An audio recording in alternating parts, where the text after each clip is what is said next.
Hi, this is Chad McCluskey, and I wanted to take an opportunity today to explain a little bit more about the Affordable Care Act, especially as it pertains to your insurance company and or all the other insurance companies out there, to help you understand why there's been such a massive change in both cost and coverage.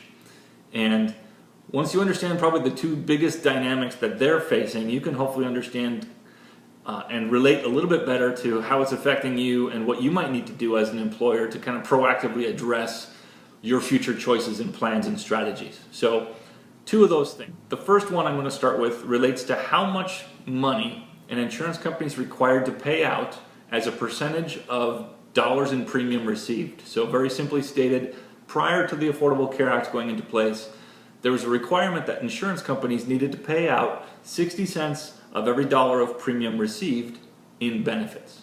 That left them roughly with 40 cents on the dollar to cover operating expense and profit for shareholders. Okay? After the Affordable Care Act, that amount significantly changed. So now the rules state that insurance companies must pay out 80 cents of every dollar of premium received in benefits. Okay, so we had 40 cents to operate with and to create profit margin with previously. 60 cents left 40 cents on the dollar. Now at 80 cents, we're down to 20 cents on the dollar. You effectively, the Affordable Care Act I should say, effectively cut their operating budget in half. And they're still supposed to squeeze out profit for shareholders out of that same 20 cents per dollar remaining, right? So you can imagine how much more difficult that would be for an insurance company to understand their operations haven't changed.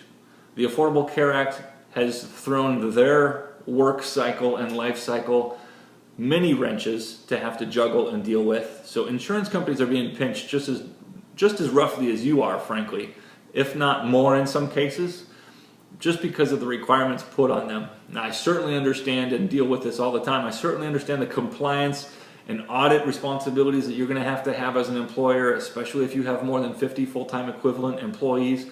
I get how difficult it is, but I just wanted to share this information today to kind of give you an appreciation of where some of these changes are coming from and the fact that the Affordable Care Act put mandates on the insurance industry just as much as it did on you, the employer. So that's one of the big reasons why costs have changed. A second contributing factor that's affecting your cost and your shape of coverage or your scope of benefits, right, relates to the fact that insurance companies are no longer allowed to as aggressively or dynamically pool risk as they used to be prior to Affordable Care Act. So they had more liberal rules and regulations that allowed them to pool classes of insured people in group coverage or individual coverage. They were allowed to pool their risk a lot more generously so that if one employer had significant claims experience, that employer themselves wouldn't necessarily feel the impact of all of that pain, right? The insurance company could spread that out pretty significantly. Well, the Affordable Care Act greatly reduced the rules or tightened the rules with which insurance companies can spread risk. And I don't really understand why, because that's part of the purpose of insurance, is being able to spread risk across similar classes of people or insureds, right? So that in combination with the fact that the amount that's required to go out per dollar of premium received shrink, those two factors combined, the fact that they can't spread risk as greatly as they did before, and they have to pay out more per dollar of premium received, are one of the two of the primary reasons why you're seeing such a dramatic shift in cost of coverage and scope of benefits and a reduction in quality of benefits. They're scrambling, the insurance companies are scrambling to figure out how to address that as well. Obviously, whether or not the Affordable Care Act stays entirely, stays in part, regulations get pushed to effective dates further than planned, like some of them already have, all that remains in question, and I understand that. But I wanted to share these two major factors with you to help you understand the importance of really proactively seeking and identifying strategies to impact your employees' health.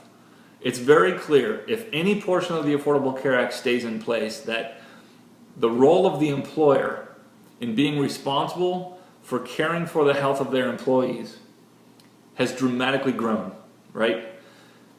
I come from the fitness and health background as well as I do from the business consulting and HR consulting background. And I have to say, I've looked at easily 100 to 200 different wellness plans that are available for employers to work with. And I haven't seen a single one that really focuses deeply on impacting your employees' health. Some do a little, and certainly a little is better than nothing. But what's clear to me in this environment that we're in now is that the companies that find a way to dramatically impact their employees' health are going to be the ones who make it through this with the least amount of financial impact possible. We exist to show certain strategies that deal exactly with that. We'd love to share those with you. But regardless of how you approach the problem, keep in mind that unless the Affordable Care Act disappears completely, the onus, a significant portion of the responsibility for the obesity epidemic that this country faces, the government is putting squarely on the shoulders of the employer. So take it with a grain of salt, chew on it. I know it's not good news, but the good news is there are strategies that very aggressively and strategically and sometimes very cost effectively address your employees' health exist. We'd love to show you some, but more than anything, we wanted to take this opportunity for you to understand some of the factors involved in all the changes you're seeing with your health insurance. Have a great day.